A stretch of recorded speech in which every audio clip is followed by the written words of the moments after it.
একদিন এক দরিদ্র মানুষ রাস্তার পাশে বসেছিল। মুখে ক্ষুধার ছাপ, চোখে হতাশা। মানুষ আসছিল, যাচ্ছিল, কেউ তাকাচ্ছিল না। ঠিক তখনই এক যুবক তার পাশ দিয়ে যাচ্ছিল। তার হাতে ছিল অল্প কিছু খাবার। সে থেমে গেল, মনে মনে ভাবল, এটা তো আমার রাতের খাবার, কিন্তু ওর অবস্থা আমার চেয়েও কঠিন। সে নিজের খাবারটা ওই দরিদ্র মানুষটিকে দিয়ে দিল। বলল, ভাই, আল্লাহ তোমাকে সাহায্য করুন।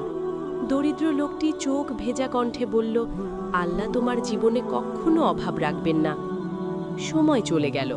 কয়েক বছর পর সেই যুবক বড় এক বিপদে পড়ল।